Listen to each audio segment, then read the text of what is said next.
What was expected to be an uneventful start to the workday quickly turned into a moment that employees would later describe as quietly unforgettable. According to individuals familiar with the situation, the incident occurred shortly after 9 a.m. during a routine internal meeting held in a glass-walled conference room on one of the upper floors of a downtown office building.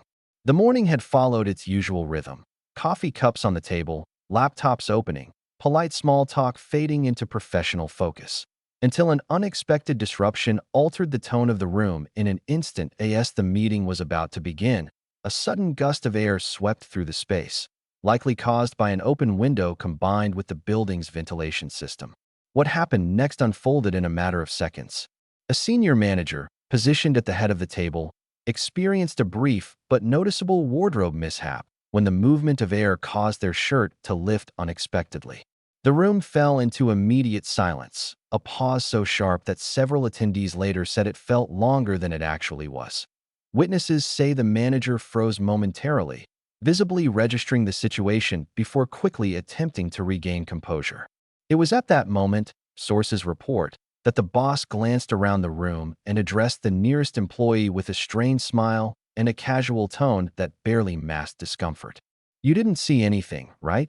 the boss reportedly asked, adding almost immediately, "The wind blew my shirt."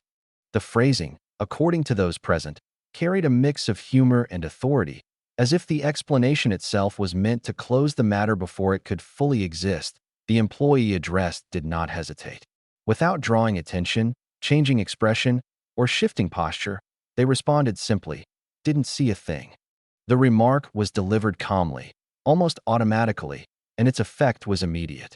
The tension dissipated just enough for the meeting to continue, though the atmosphere had unmistakably changed. No laughter followed. No commentary was added. The exchange ended as quickly as it began, leaving behind an unspoken understanding shared by everyone in the room. Several attendees later described the moment as a clear example of how power dynamics shape behavior in professional environments. While the incident itself was minor and brief, the response to it carried weight. Employees understood, instinctively, that acknowledging or reacting differently could have escalated an already awkward situation. Instead, silence and discretion prevailed, reinforcing an unwritten rule many workers recognize but rarely discuss openly. From an external perspective, experts say such moments are more common than organizations admit.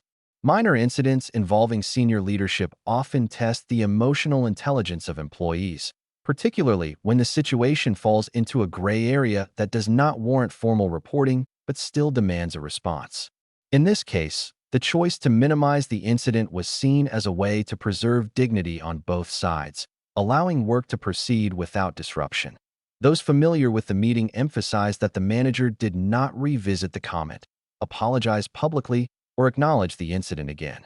The agenda moved forward, questions were answered, and tasks were assigned as scheduled.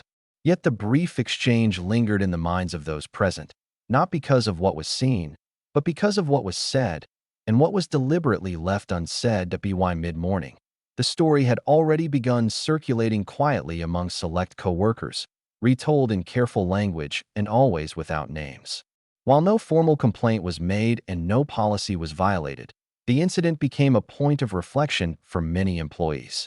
It highlighted the delicate balance workers navigate daily between honesty, discretion, and self-preservation, particularly when unexpected situations involve those in positions of authority. In the end, the moment passed officially unnoticed, recorded nowhere, and acknowledged by no one in leadership. Yet for those who witnessed it, the brief question, "You didn't see anything, right?"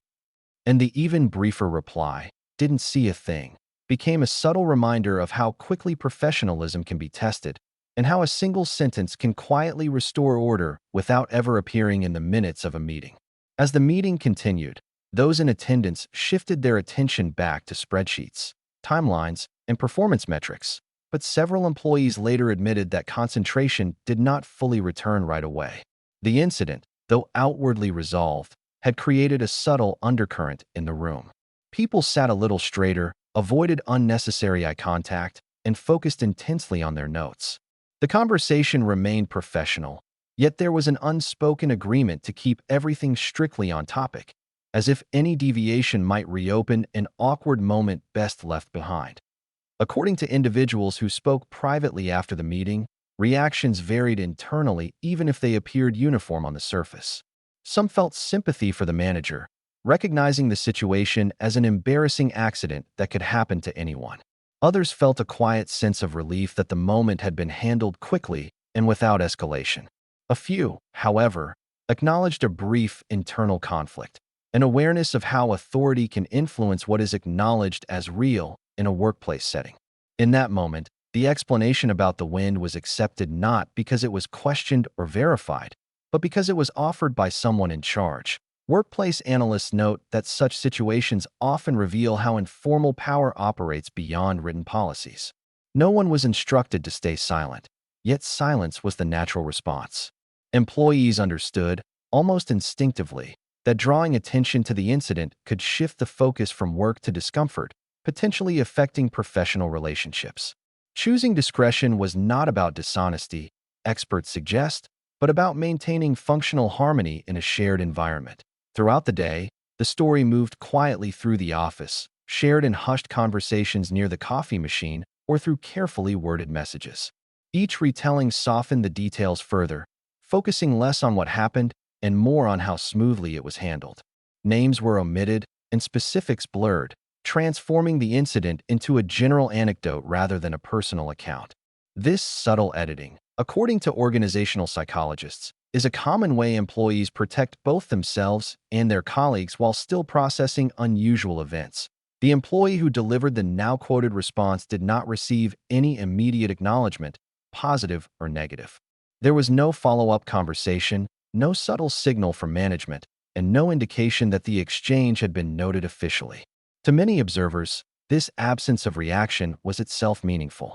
It suggested that the response had achieved its purpose. The incident had been neutralized without consequences, allowing business to proceed uninterrupted. Human resources professionals consulted on similar cases emphasized that moments like these rarely reach formal channels precisely because they are resolved informally. While policies exist for serious misconduct, minor and accidental situations often rely on personal judgment and social cues. In this case, the calm, dismissive reply aligned with an unwritten expectation that employees manage small disruptions with tact, particularly when no harm was intended. By the afternoon, productivity metrics showed no disruption, meetings stayed on schedule, and deadlines remained unchanged. On the surface, it was a normal workday. Beneath that surface, however, many employees reflected on the incident as a quiet lesson in emotional intelligence.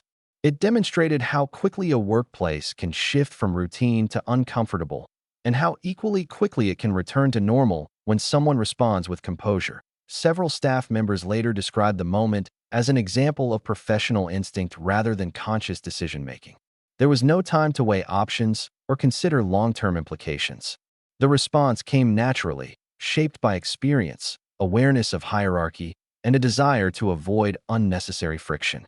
In fast-moving professional environments, experts say, such instincts are often what keep teams functioning smoothly. As the day drew to a close, the incident faded further into the background, replaced by emails, deadlines, and end-of-day routines. Yet its impact lingered quietly, not as gossip or scandal, but as a shared understanding of how fragile professionalism can be and how easily it can be preserved. In that sense, the brief exchange became less about the wind, the shirt, or the moment itself, and more about the subtle skills employees use every day to navigate power, dignity, and respect in the modern workplace.